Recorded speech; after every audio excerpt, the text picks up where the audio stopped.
Fragment d'histoire Algérie-Montpellier, une production de Montpellier Méditerranée Métropole, réalisée par Radio Aviva.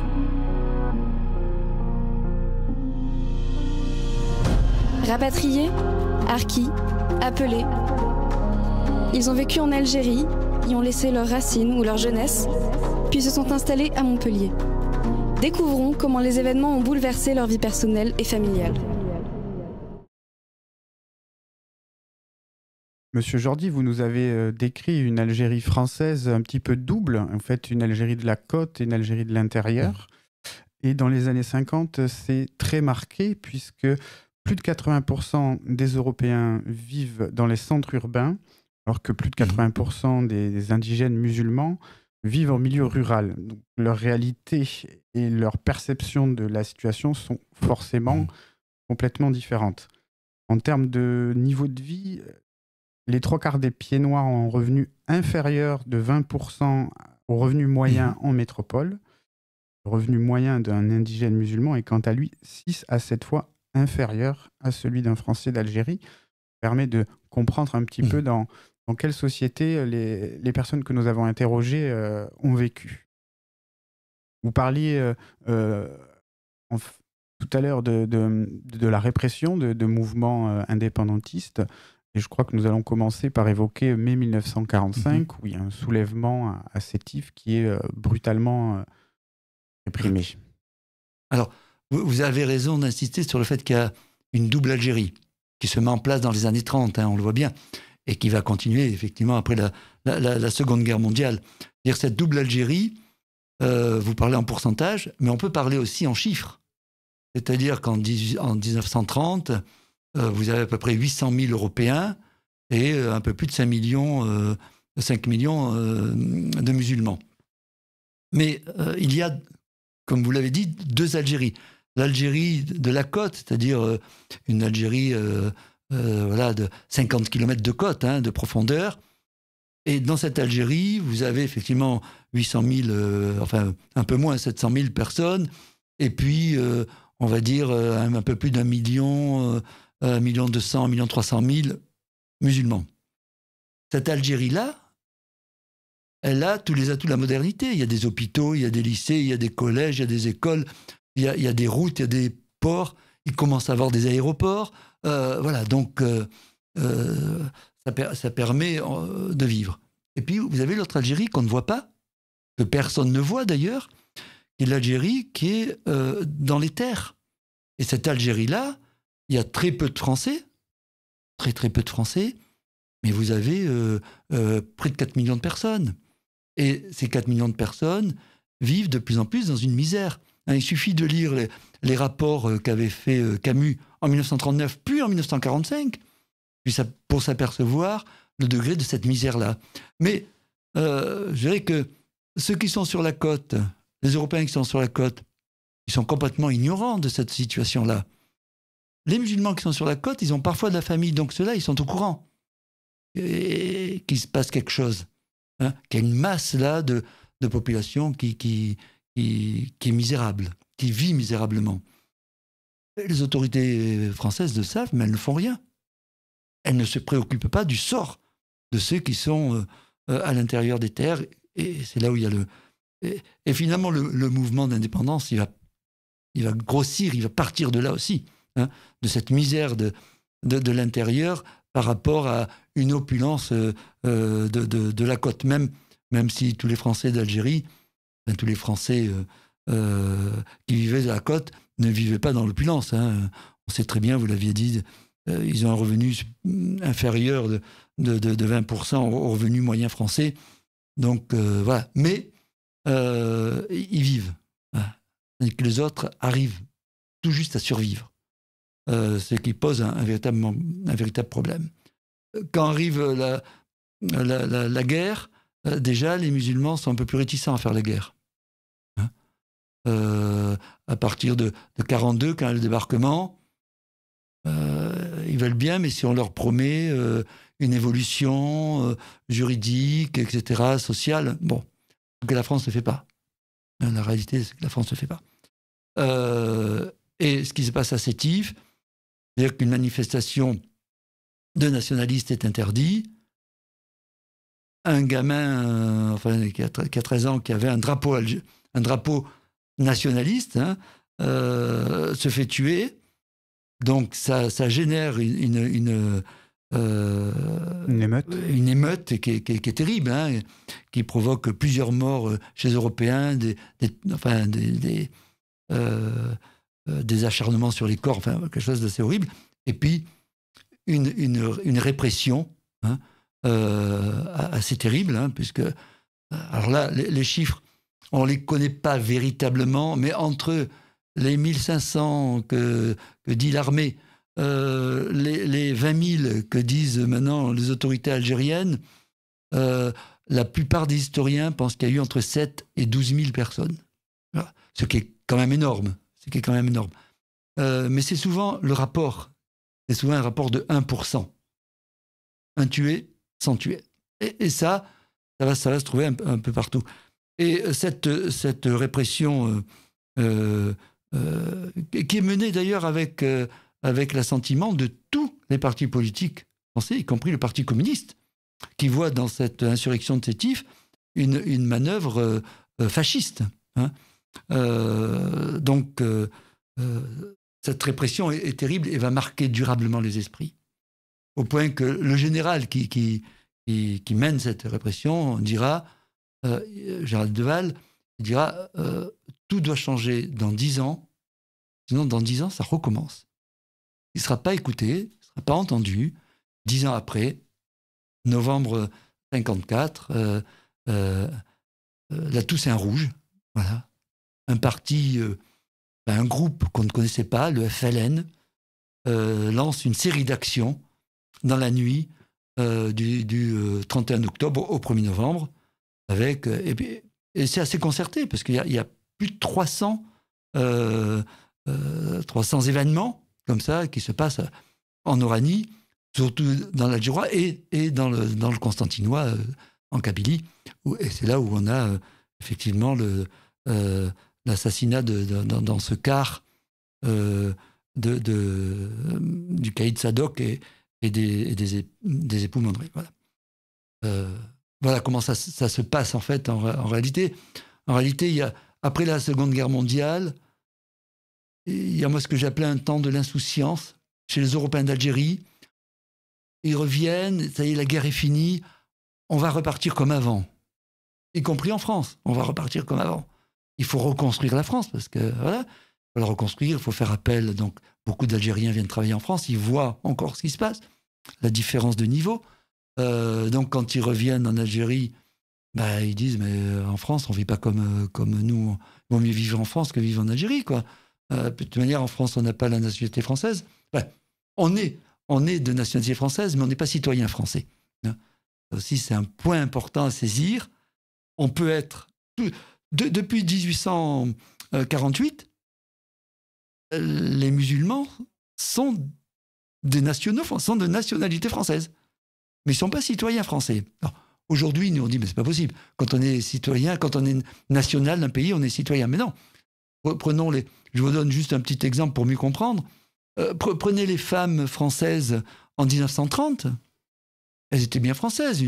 Une personne qui habitait la Creuse était bien française. On ne pouvait pas lui dire qu'elle n'était pas française. Mais elle n'était pas citoyenne. Pas le droit de vote, pas le droit d'avoir permis de conduire, pas le droit d'avoir un carnet de chèques, pas le droit de faire des trucs sans c'était des mineurs, des personnes considérées comme mineurs. Les Algériens étaient considérés aussi comme mineurs, voilà, à cette époque. Et quand éclate cette insurrection, qu'on appelait la Toussaint Rouge, ça surprend beaucoup de monde. Et puis, l'Européen d'Algérie ou le Français d'Algérie, il ne comprend pas. Parce que lui, de 45 à 54, le temps de l'insouciance était là, on avait repris le travail, on faisait des enfants, voilà, on allait au bal populaire, la vie reprenait, quoi, après la Seconde Guerre mondiale. On parle souvent quand on parle de colonisation française, on parle souvent de l'œuvre civilisatrice. J'ai envie d'attirer l'attention de nos auditeurs sur l'éducation, parce que finalement, dans les années 50, il y a seulement 20% des enfants musulmans en âge d'être scolarisés qui le sont. Est-ce que c'est correct? Alors, oui, c'est correct, mais oui, c'est comme tout. Et, si on prend dans un cadre global, c'est correct. Mais par exemple, il faut se rendre compte, à Alger, en 1890, pratiquement 100% des gamins musulmans, des enfants, des garçons, hein, je parle pas des garçons, 100% des garçons étaient scolarisés. Parce qu'il y avait beaucoup d'écoles et donc on scolarisait tout le monde. Donc ça ne posait pas de problème. Mais comme je disais tout à l'heure, c'est l'Algérie de la côte. C'est l'Algérie un peu privilégiée. À l'intérieur, avec la population, il n'y a pas d'école. Il y a très peu d'écoles. Ou quand il y a une école, effectivement, vous pouvez avoir 3 ou 4 gamins européens et puis une quarantaine d'enfants musulmans. On dit, voilà, l'école était partout pareille. Non, parce que ce n'est pas une école qu'il aurait fallu, c'est des milliers et des milliers d'écoles. Voilà. Et donc, de cette situation, il ne faut pas tenir les Européens d'Algérie comme responsables. Puisque les écoles, c'est créé par les municipalités et par les gouvernements français, enfin successifs, qui décident les créations. Donc, vous voyez, ça dépend où on se trouve, on a des différences énormes.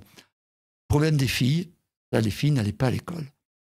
Et c'est un problème, là, un problème de religion, c'est-à-dire que les parents n'envoyaient pas les filles à l'école, sauf pour les filles qui étaient, dont les parents étaient déjà montés dans l'échelle sociale, étaient instituteurs, ou voire gardes champêtres, ou grands commerçants. Alors là, effectivement, les filles allaient à l'école.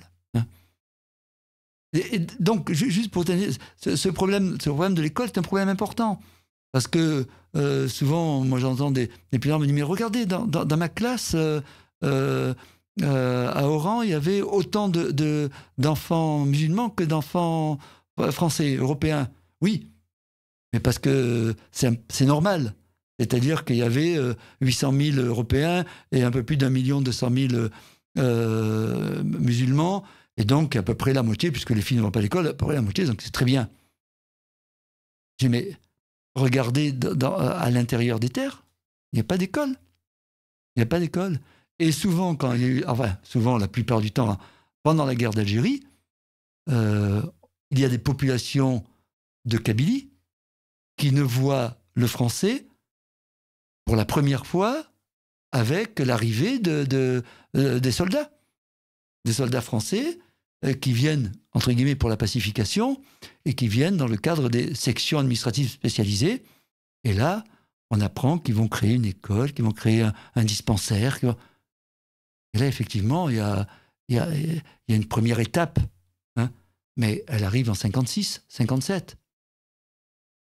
C'est déjà bien trop tardif. Hein.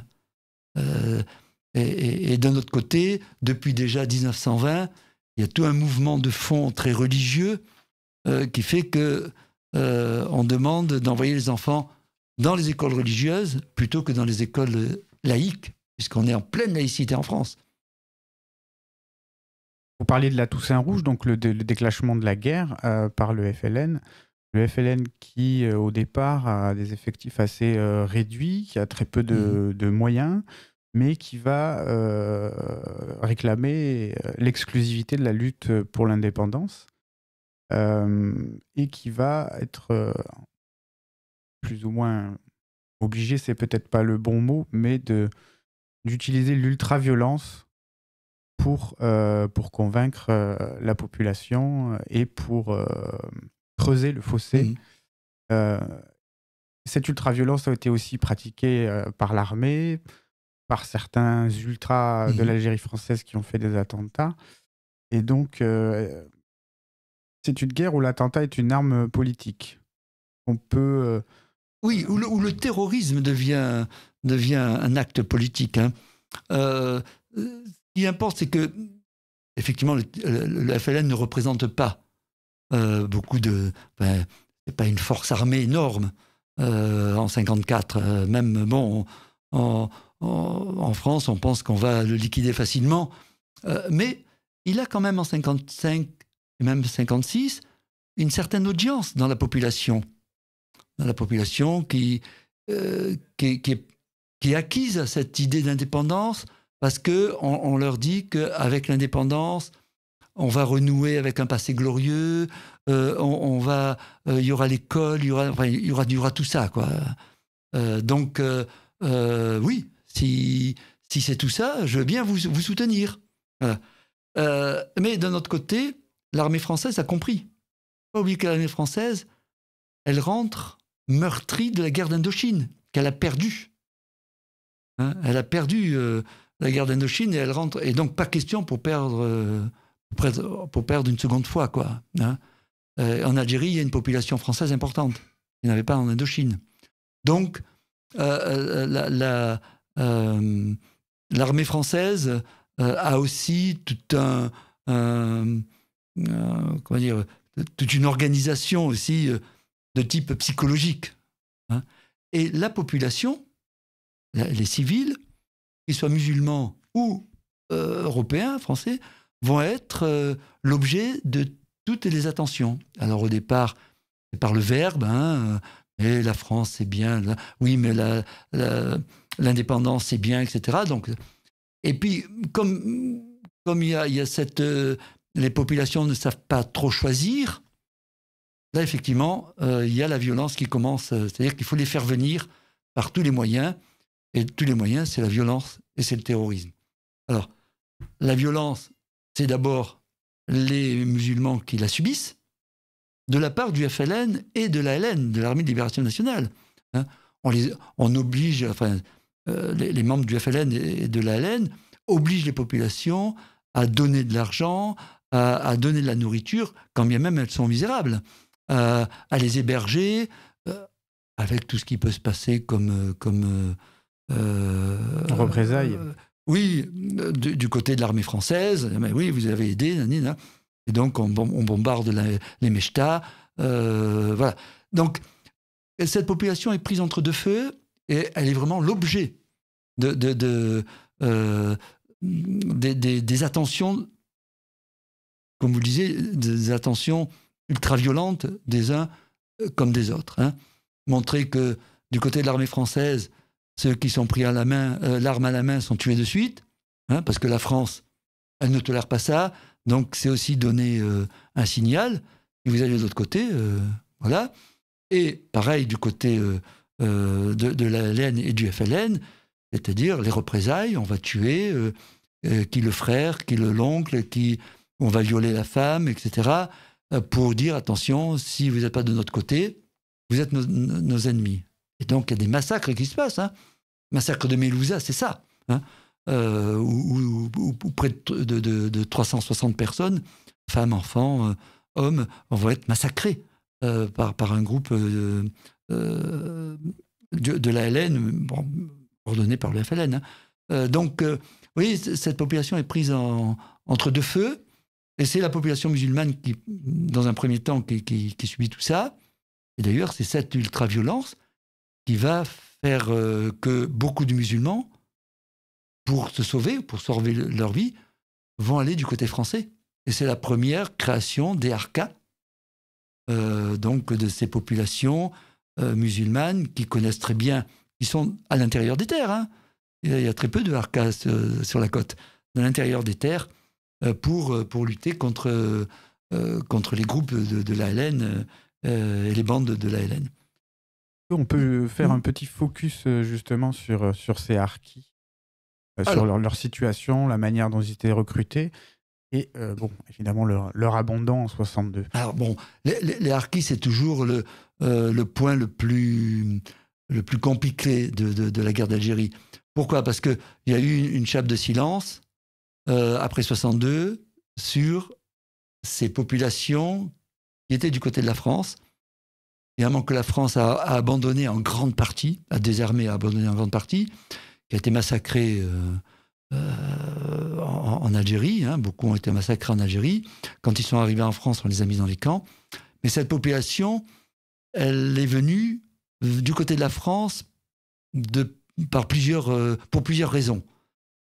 La première, c'était d'abord que ils étaient misérables et que le petit pécule qu'on leur donnait pour défendre leur village, finalement, ça permettait de faire vivre la famille. Deuxièmement, la violence du FLN a poussé dans les bras de l'armée française beaucoup de musulmans. Beaucoup de musulmans qui sont allés, donc, qui ont été armés. Alors après, il y a bien entendu ceux qui étaient fidèles depuis des générations au drapeau français, dont le grand-père ou le père avait fait 39-45 ou 14-18, qui avait eu la Légion d'honneur ou qui avait eu la Croix de guerre. Voilà. Et ça, il y avait une certaine fierté.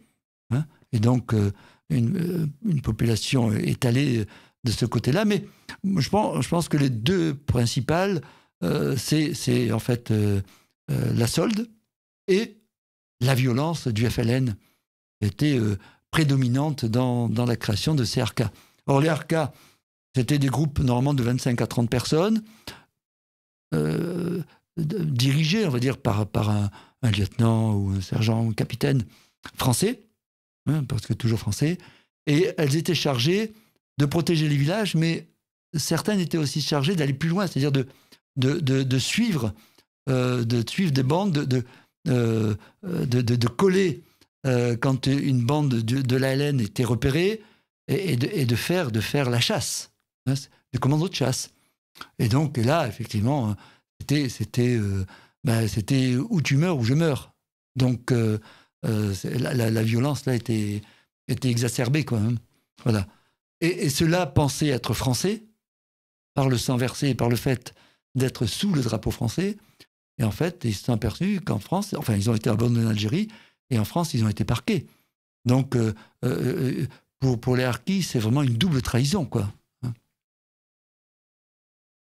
On avance un petit peu dans donc cette violence qui monte pour arriver, peut-être jusqu'à la bataille d'Alger, qui est un moment très important, où on fait appel aux forces parachutistes contre le terrorisme urbain.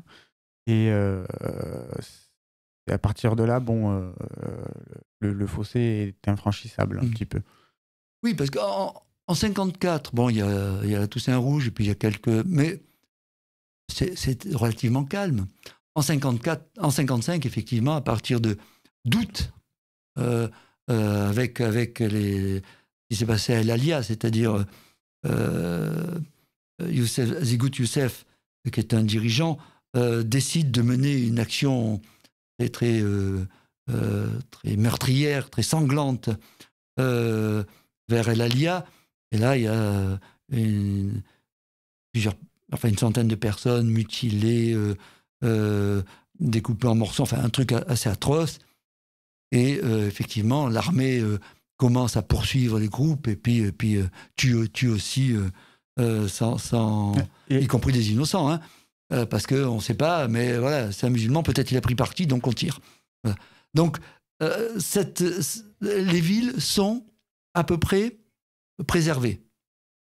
Il y a la police, il y a déjà un peu l'armée, mais et à partir de fin 55 et tout 56, c'est là où le terrorisme urbain, c'est-à-dire dans les grandes villes, en particulier Alger, mais Bonn n'est pas exclu, Oran est pratiquement exclu, il y a très peu de choses sur Oran, mais le terrorisme urbain, c'est Alger. Il y a un proverbe arabe qui dit « Qui tient Alger, tient l'Algérie ».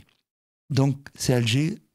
Voilà, il faut faire peur aux personnes d'Alger. Et puis, c'est une tribune médiatique aussi. Une tribune médiatique, ça se voit partout. Les journaux en parlent. Et donc, il y a des attentats qui sont perpétrés par des musulmans, mais aussi par des Français. Des Français qui appartiennent au Parti communiste. On est en 56-57, enfin 56, tout début 57, qui appartiennent au Parti communiste. Mais le Parti communiste français est quand même très... fait attention quand même, parce que en Algérie, il y a un Parti communiste qui est assez fort, populaire, donc très attaché à cette terre d'Algérie, et pas automatiquement indépendantiste ou nationaliste. Un PC, il est internationaliste par essence. Donc, il ne peut pas être dans le nationalisme. En même temps, le côté religieux l'insupporte beaucoup. Mais des communistes sont partent dans le terrorisme avec des bombes placées dans les écoles, placées dans les bars, placées dans les cafés, placées dans les restaurants, dans les dancings, voilà, dans les lieux de sociabilité des Européens. Et il y a des Européens qui répliquent également des attentats dans la Casbah ou contre les officiers français. Oui, parce que en fait, c'est pas, on n'attaque pas le FLN n'attaque pas les casernes françaises. Il attaque des lieux de sociabilité, des cinémas.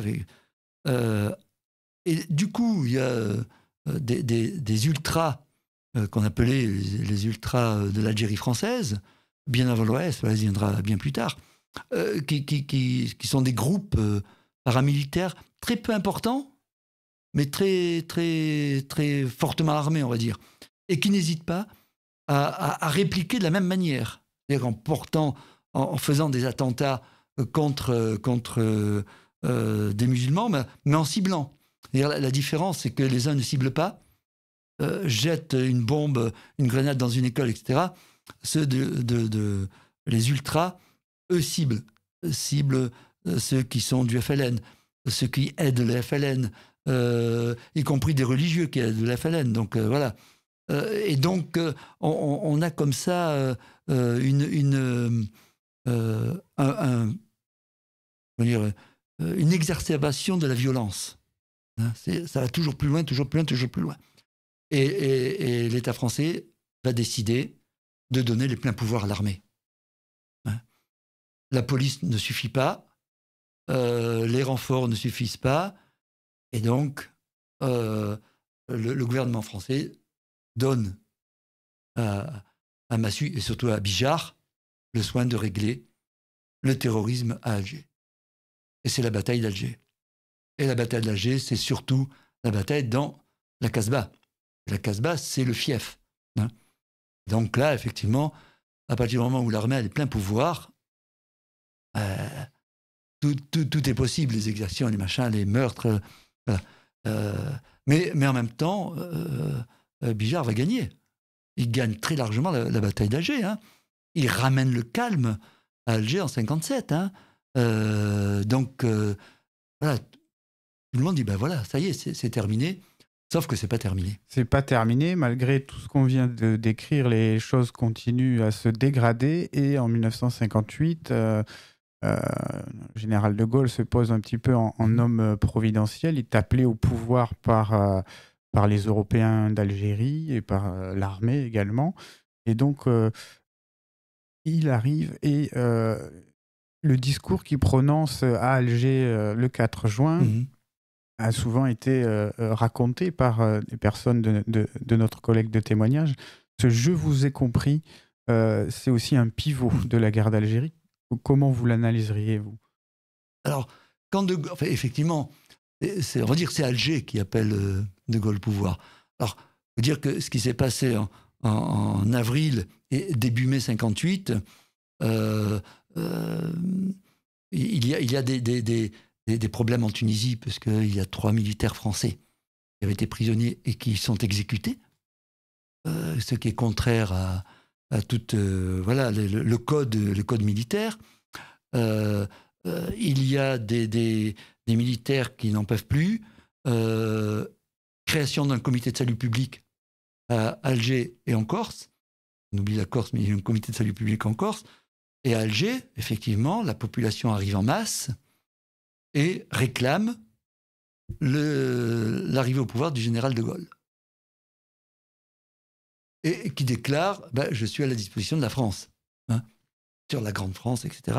Donc tout le monde, beaucoup d'Européens d'Algérie, croient en de Gaulle. En disant, c'est le sauveur. Hein, il a sauvé la France en 40 par l'appel du 18 juin, et voilà, et 43, 44, 40, 45. Et il a aussi une bonne image auprès des musulmans. Oui. Je pense que si quelqu'un peut régler le problème... Il n'y a que lui. De Gaulle, c'est la figure mythique, emblématique de cette année 58. De Gaulle va changer les choses. Hein. Effectivement, il arrive. Il est appelé par Salan.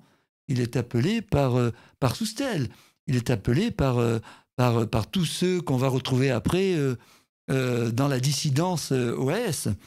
Donc, et il arrive, effectivement, il n'arrive pas en mai, mais il est appelé mai. Et quand il fait en juin, je vous ai compris, il y a une foule de plusieurs centaines de milliers de personnes, on appelle sur le forum, et là, il voit tout, quoi. Mais De Gaulle, il a cette mentalité de fin 19e siècle. Hein. C'est pas un révolutionnaire. Hein.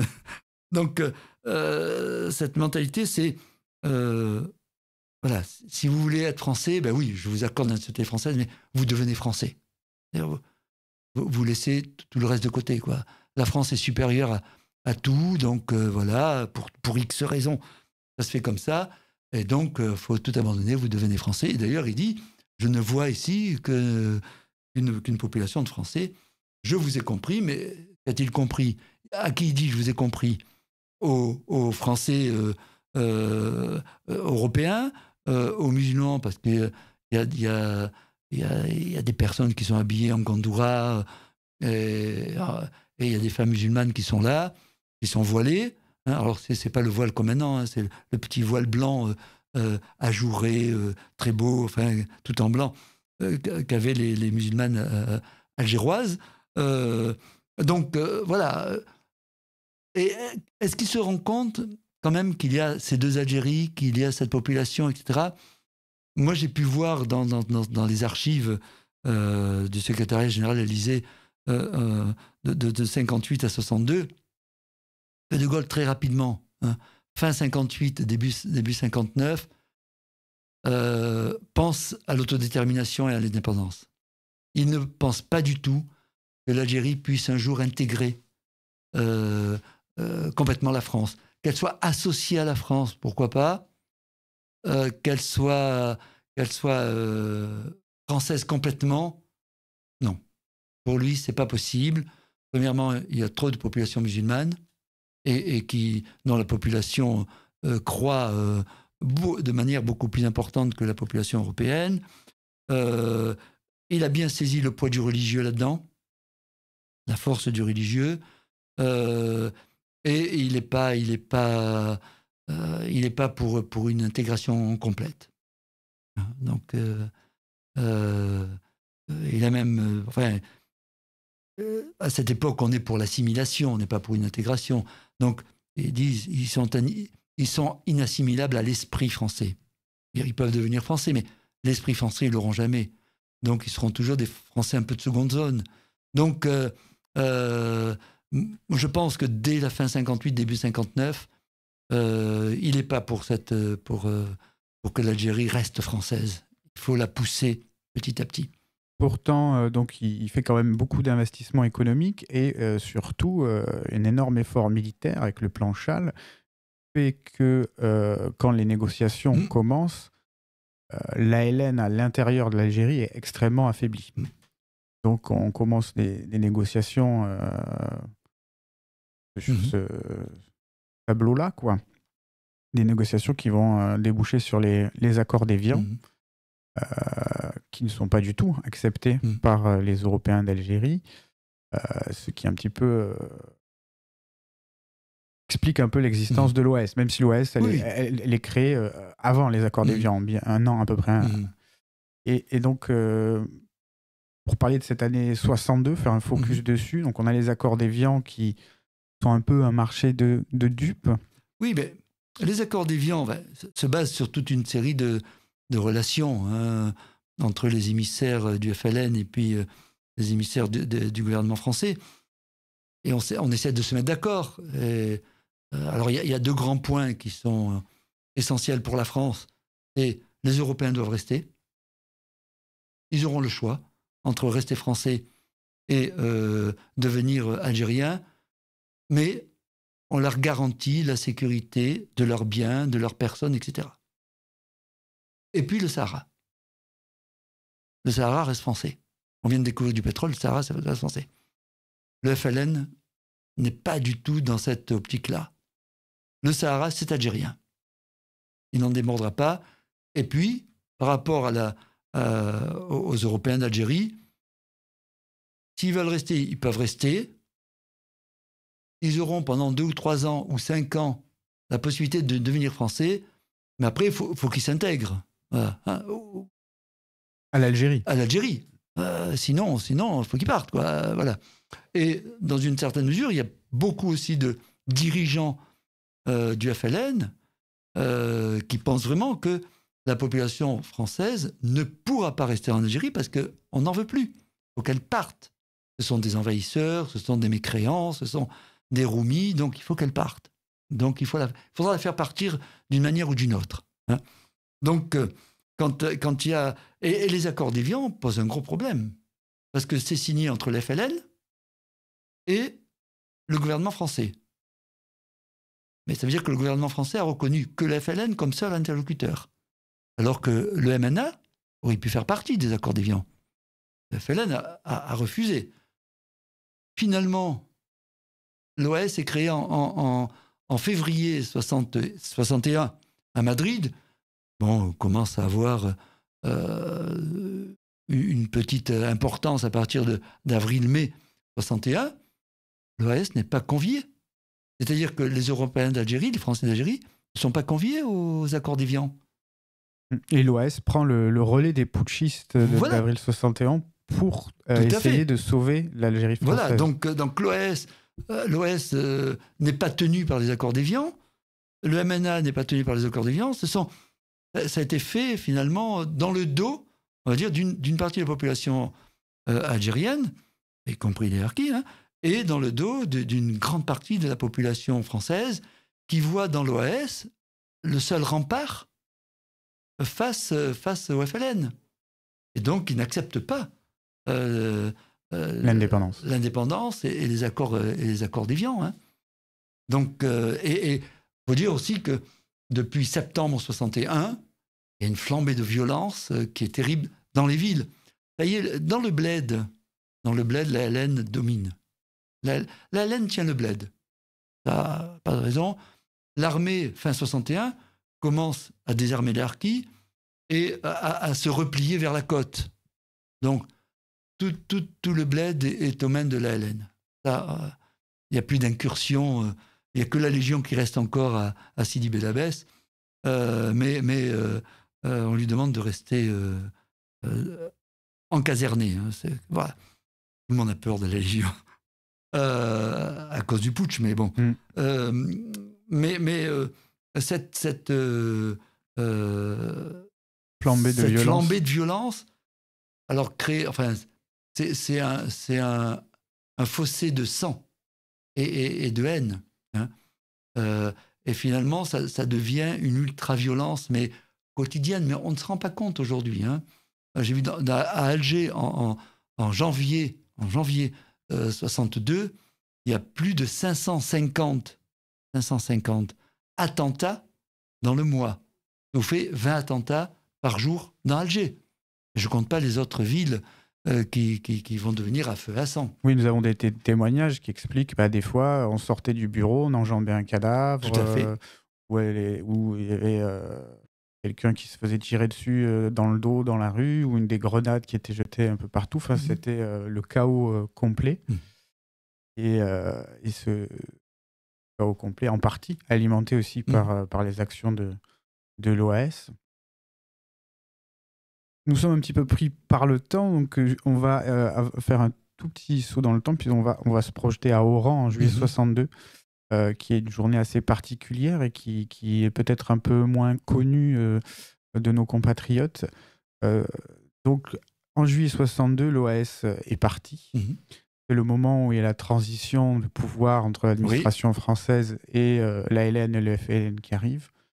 Et le jour de la fête de l'indépendance, il y a une espèce de pogrom contre les Européens à Oran.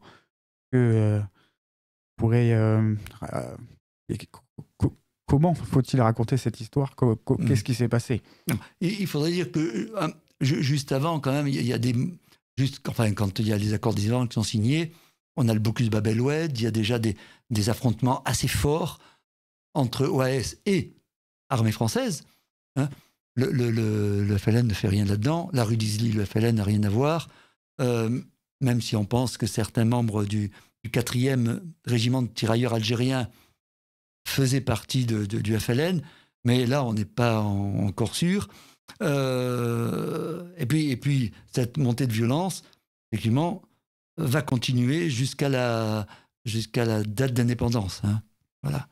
Et c'est surtout Oran. Alger se calme. En début mai, Alger se calme. Il y a beaucoup moins de trucs, mais c'est Oran qui explose. Avec des meurtres, des assassinats, des trucs d'un côté comme de l'autre. C'est deux villes qui se font face, la ville musulmane, la ville européenne. Si vous passez de l'autre côté, vous êtes tué. D'un côté comme de l'autre, on est tué. Et en juillet, ce qui se met en place, il y a deux choses. D'abord, on vote le 1er juillet, indépendance. Le 3 juillet, De Gaulle dit, ben oui, bravo, félicitations, président Farès, je vous accorde l'indépendance. Bien sûr, vas-y, vous ne nous accordez pas l'indépendance, on vient de la conquérir. Donc, ça fait... Mais ça, c'est De Gaulle. Hein. L'OS n'est plus à Oran, à cette époque. Hein, début juillet, elle n'est plus à Oran.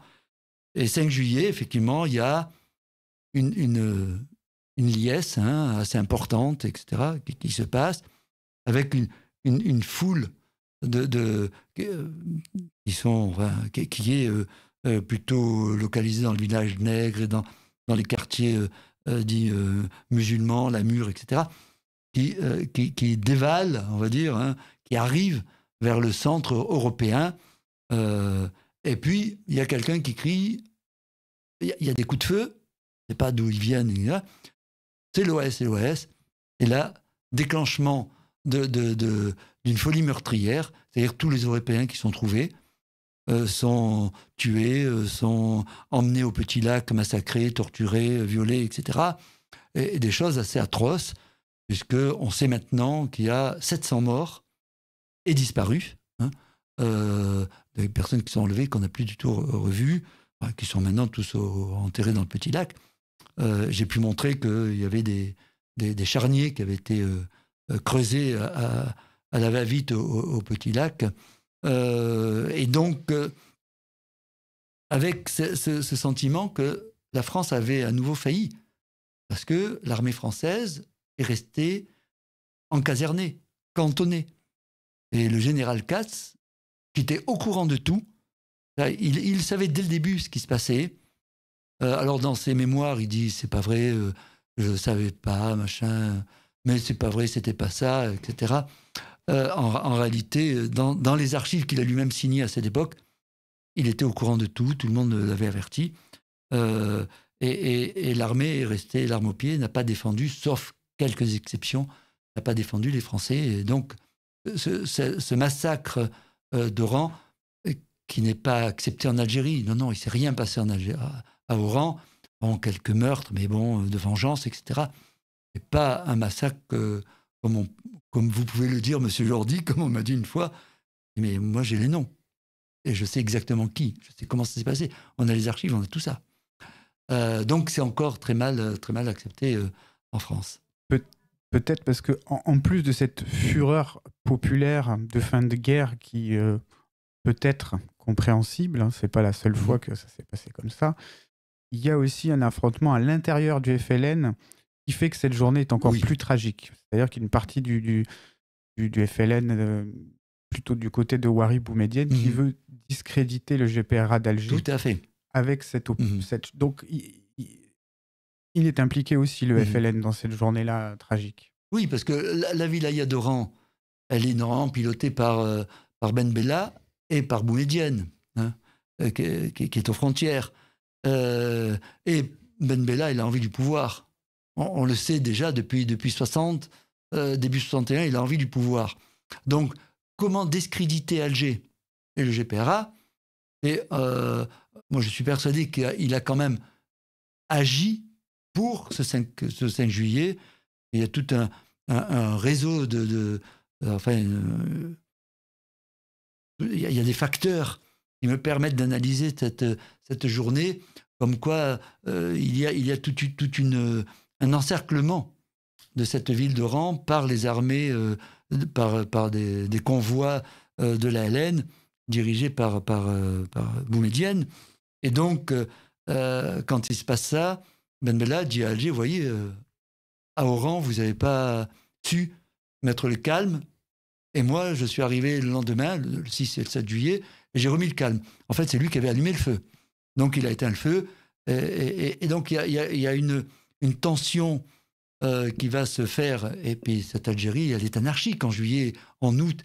Et jusqu'à la prise de pouvoir par Ben Bella fin septembre, cette Algérie est dans l'anarchie la plus complète. On ne sait pas qui fait quoi. On massacre les harkis, on tue des Européens, on exproprie des personnes. C'est vraiment l'anarchie la plus complète. On ne sait plus où est le pouvoir. Plus de 90% de la population européenne s'en va dans des conditions très difficiles, dans l'urgence. L'arrivée en France est aussi très compliquée. Mais je voudrais vous poser une question sur les 10% qui sont restés, puisqu'il y a aussi des témoins qui nous parlent de ça, qui sont restés en Algérie ou qui sont retournés en tant que coopérants.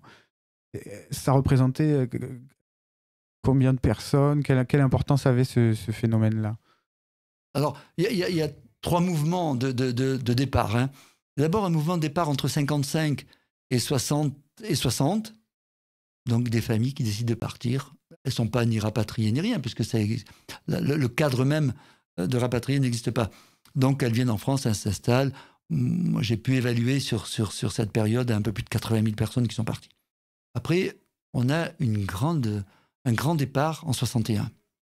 Beaucoup de Juifs français partent en 61, avec les assassinats dans le Constantinois, et en Constantine à l'été 61, beaucoup d'assassinats, et la population juive quitte l'Algérie massivement à cette époque, hein, avec aussi des Européens. Et puis après, c'est 62. Mais c'est 62, c'est-à-dire à partir d'avril, mai, c'est mai, juin, juillet, août. Hein. Donc là, c'est un départ massif. L'Algérie se vide en quelques semaines, en quelques mois, de 80% de sa population. Européenne. Européenne, bien sûr. Donc, il reste à peu près un peu plus de 150 000 personnes, mais ce sont des personnes qui font beaucoup d'allers-retours entre la France. C'est-à-dire que la famille est en France, la femme, les enfants sont en France, et ils font les allers-retours. Et puis, alors, d'autres, par volonté politique, c'est-à-dire on va aider l'Algérie à se reconstruire, à devenir un grand pays africain, etc., vont en coopération, instituteurs, des médecins, des ingénieurs, qui vont en Algérie, hein, s'appelle les Pieds Rouges, ou des Français d'Algérie qui restent en Algérie pour continuer, parce qu'ils disent nous, la France, on ne connaît pas, on ne sait pas, voilà, et qui essayent de rester dans cette Algérie.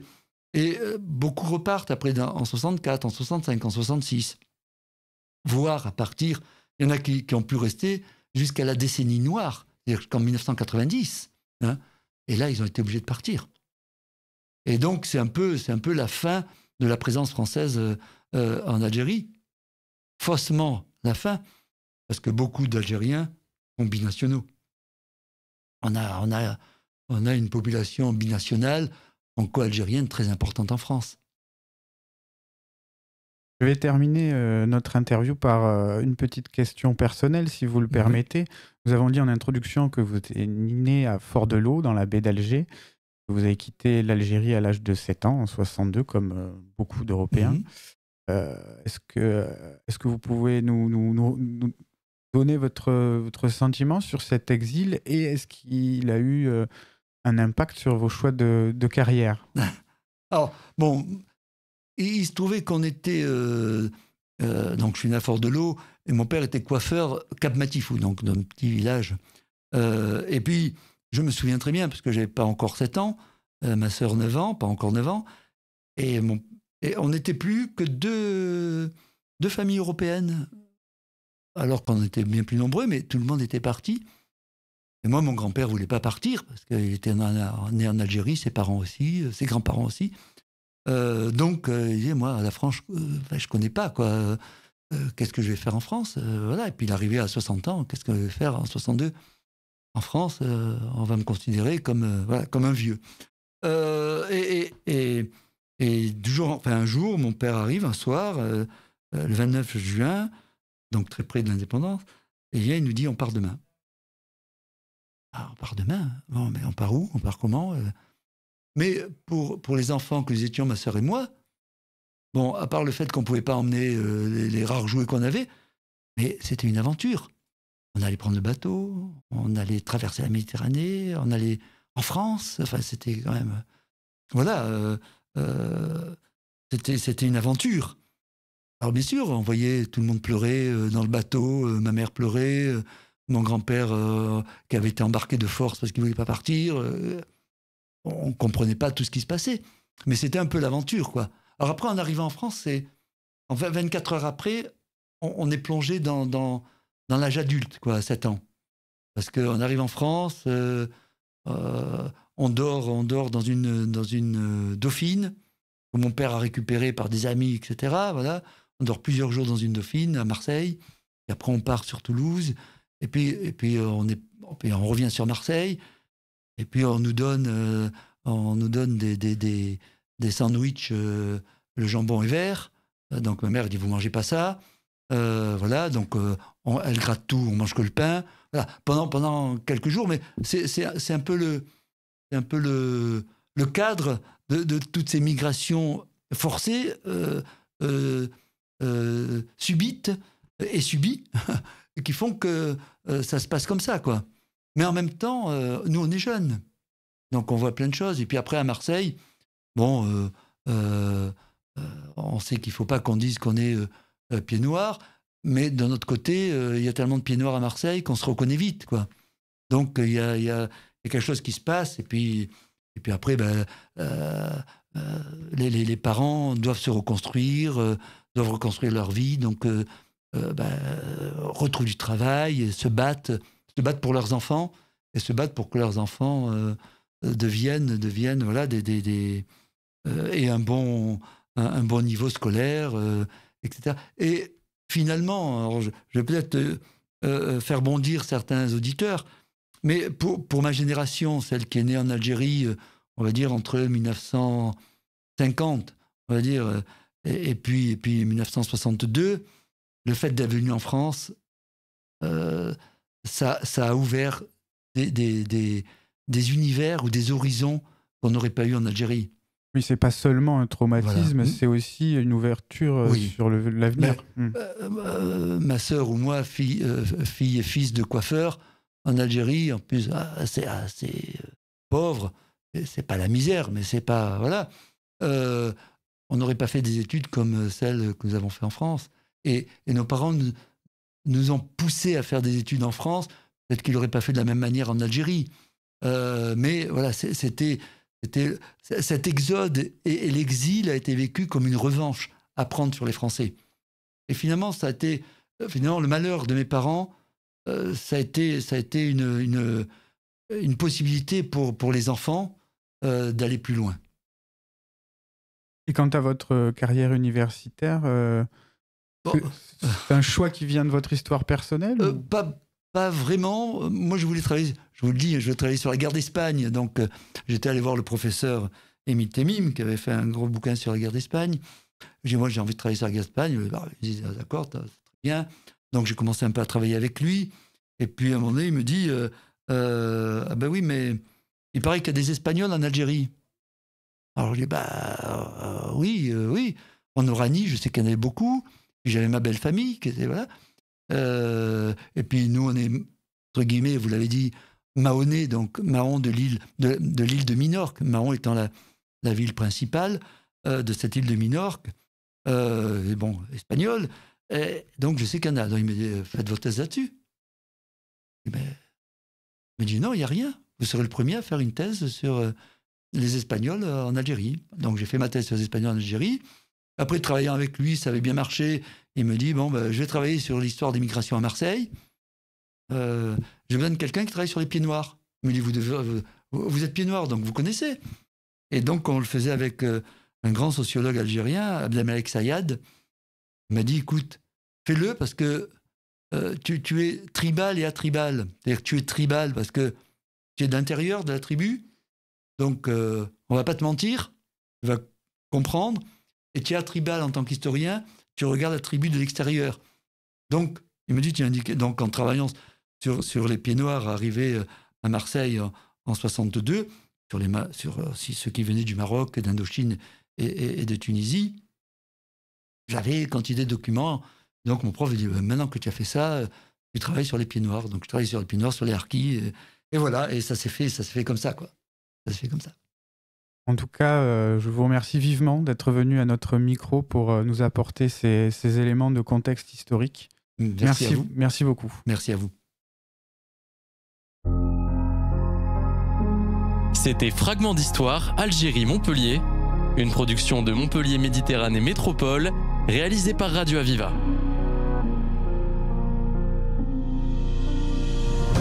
Rapatriés, harkis, appelés. Ils ont vécu en Algérie, y ont laissé leurs racines ou leur jeunesse, puis se sont installés à Montpellier. Découvrons comment les événements ont bouleversé leur vie personnelle et familiale.